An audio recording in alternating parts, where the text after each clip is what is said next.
দর্শক মন্ডলী, আমরা সেসব শিক্ষার্থীর কথা বলবো না যেসব শিক্ষার্থী প্রাক্তন হয়ে গেলে শিক্ষকদের করে না সম্মান। আমরা সেসব শিক্ষার্থীর কথা বলবো যারা প্রাক্তন হয়ে গেলেও স্কুল এবং শিক্ষাগুরুর প্রতি থাকে ভালোবাসা অবিরাম। তার ধারাবাহিকতা এসেছি আমাদের লালমনিরহাট জেলার সরকারি মজিদা কলেজে। এটি হচ্ছে লালমনিরহাট জেলার স্বনামধন্য একটি শিক্ষা প্রতিষ্ঠান। এটা স্থাপিত হয় 1988 সালে এবং জাতীয়করণ করা হয় 1997 সালে। স্যার, প্রতি বছর আপনাদের এখান থেকে অসংখ্য শিক্ষার্থী ভিড় হয়ে যায়, যার পরে আপনাদেরকে অনেক মিস করে। তাদের সম্পর্কে আপনার কিছু বলার আছে কিনা?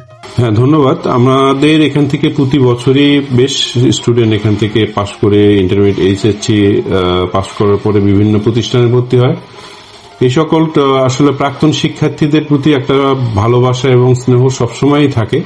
আমরা তাদেরকেও খুব মিস করি, কারণ যে 2টি বছর এখানে তারা কাটায় এর মধ্যে অনেক স্মৃতি তাদের থাকে এই কলেজে, এবং আমাদের শিক্ষকদের সঙ্গে একটা চমৎকার মেলবন্ধন তৈরি হয়।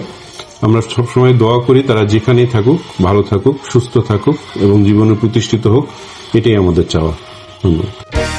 2024 সহপাঠী কলেজ র্যাঙ্কিং অনুযায়ী মজিদা খাতুন সরকারি মহিলা কলেজ জাতীয় পর্যায়ে 419তম, দিনাজপুর বোর্ডে 25তম, রংপুর বিভাগে 34তম এবং লালমনিরহাট জেলার মধ্যে 2তম স্থানে রয়েছে।